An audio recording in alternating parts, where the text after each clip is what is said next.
Today's topic is going to be about the GSL Finals that are coming up in about 2 to 3 days. It's finals between INnoVation and sOs. This is historically a match that's happened multiple times ever since they both entered SC2 during the Kespa transfer since 2012. And it's actually a complete opposite of styles, so to speak. On one side, you have INnoVation, who I'd argue is like, I've argued before, he's like the Plato Terran, as in like he is like the ultimate form of what you imagine standard Terran is, like the cutting edge of the meta, whatever it happens to be at the time, and he can't really like surpass that, so to speak, like as in like he can't break it, but he is like the perfect embodiment of it. I still think that's the case, though. I will get into it later, but I think there are parts of his game that has evolved over time, especially within the last 3 years about. And then for sOs, he is the actual opposite of that, where he's a player who I can't really tell without talking to him, but it feels like he's half intuition, half preparation, as in like he does all this weird shit all the time, but I can't tell if it's because he was doing it because he thinks it'll work, as in like he theory crafted it would work, or because he just wanted to do it at the time and like he has enough like game sense and game knowledge in order to pull it off. Like there's like an obvious comparison between him and Haas, except the obvious difference is Haas is terrible at the game, whereas sOs has the mechanics, he has the game understanding, he has the macro sense in order to pull off all the shit that Haas wishes he could do but can't. I will say like Haas is fucking crazy in that he has somehow managed to make a career for himself. Somehow, like that's a testament, I guess, in its own way to Haas. But going back to INnoVation versus sOs, if you just look at it thematically, as in the styles of the players and the characters of the players, I think it is going to be a very likely stomp for INnoVation. He's going to win this 4-1 or 4-2. That's my guess. And the reason for that is because, like, if you just look at the way these two styles match up, first of all, there isn't really a bonus power for sOs because I don't think there's a particular imbalance in PvT right now. Secondly, after that, so that's like one of like INnoVation's weaknesses, so to speak. It's not really a weakness, it's just how it is for most players. Like there are some players who are good during when the race is ascendant, and there are some players that are good when it's equal, some players that are good when it's bad. In INnoVation's case, I feel like he's good when it's equal or ascendant, whereas like sOs is just the same all over the place because his style is so specific to him. And when you look at it, INnoVation's style, like I said, it's like the cutting edge of the meta, so to speak. So it's always very efficient. It's always very clean. That's the way I put it. It's very clean, and this is exceptionally important when you're playing against somebody like sOs, because if you have like a very clean sense of what you want to do every single game, how do I explain it? All right, there is a belief that.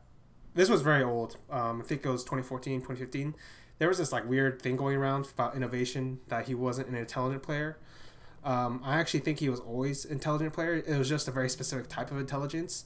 And what he was doing was, I've never talked to him, so I don't know. But when I looked at his games, I always thought that he was always very prepared in general of just his specific like meta strategy. And the reason I think he's prepared is because I feel like he understood the variations of the branches of how it could break apart.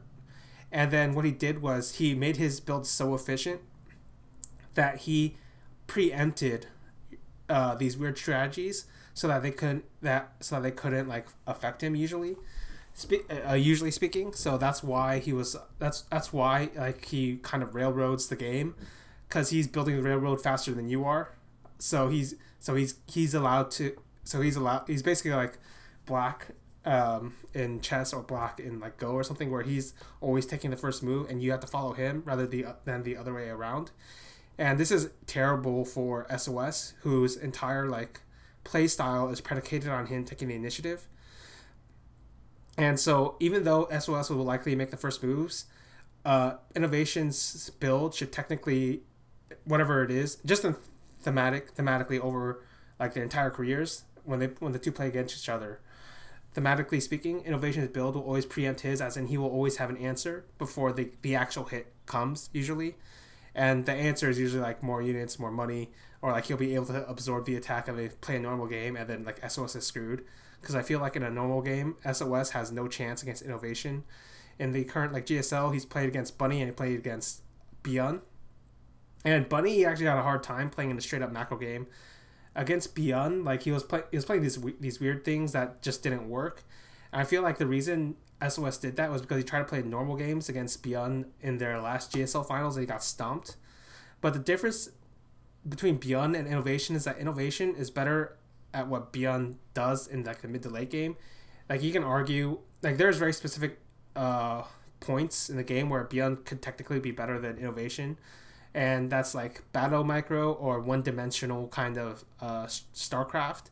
And you saw this particularly in the series between Beyond and INnoVation, where I'll give credit to Beyond because I usually don't, but in that particular series, it was pretty clear that Beyond understood his like his victory condition was to take INnoVation down or hurt him so badly that INnoVation couldn't come back, and he understood it and he tried to play to that. Whereas like when Dark played INnoVation, I'm pretty sure Dark had no clue, just thematically, of where he should be taking INnoVation in the game, and that's why even though it was a close series, when I was watching it, I always felt like INnoVation was likely going to win because Dark was playing into INnoVation's hands like a majority of the time. So yet when you think about or when I think about StarCraft 2 matches or any match in general, you have to run a bunch of simulations in your head, and you have to decide how many times will it take for a particular like match to run over and over again before like this one player wins. So for instance, when I did like MVP versus Squirtle back in 2012, before the finals, I ran that match like in my head a bunch of times, and there were almost no chances for MVP to win unless he pulled out something crazy like 6 or 7 times in a row, which he did, and that's why he won, and that's why it's like a fucking crazy finals in and of itself. But since we're talking about SOS here, for him crazy is normal, so there's nowhere like how much crazier can SOS really get to surprise INnoVation. Like they've played each other for years, and the thing is like even the current like climate of what we're talking about, the StarCraft 2 scene in Korea should favor INnoVation over SOS, because famously like SOS was called like what was it, like a casual player by the famous coach that used to coach MMA. Forget his name right now. Was it Ryu Wan? Yeah, Ryu Wan. And Ryu Wan's basically like, this guy's like a casual player. He doesn't really take it that seriously. And I feel like if you saw the interview with Mal and Wax Angel about the current SC2 scene, it feels like, yeah, a lot of players are trying still, but like they're enjoying their freedom, so to speak, from like the Kespa regime, which, let's be honest, is like fucking fucking crazy. So I completely understand and like actually advocate like that's like way too extreme. So given that situation, I feel like SOS, between the two of them, INnoVation and SOS, I feel like SOS is much more likely to take it easy compared to INnoVation. And like, yeah, this is a GSL finals, and yeah, SOS will obviously be practicing hard, but INnoVation has probably been practicing hard the entire year, whereas SOS has to like build up that form within however long he decided to start taking this final super seriously. So I'd assume right after he found out INnoVation was his opponent, or maybe because I don't think SOS could have predicted perfectly that INnoVation or Dark was going to be his finals opponent until then. So you look at and then you look at SOS's like strengths overall throughout his career. He's creative. He is like kind of bullshitty. His mechanics are good, but they're not like exceptional. And what I mean by that is it's relative to the level of champion. Because when we're talking about SOS, we're only talking about championship level contenders here. And I feel like that's the difference between like INnoVation versus those players and INnoVation versus SOS, is because those players have conditions in which they can be INnoVation. So, all right, I'll give an example. Classic, Hero, Stats, they all have a very strong understanding of macro PvT, and they all have like the execution and the mechanics and the builds and the refined builds. Refined builds to take advantage of INnoVation's like relative weakness in PvT, and this is why somebody like Classic or somebody like Stats can beat him, beat INnoVation.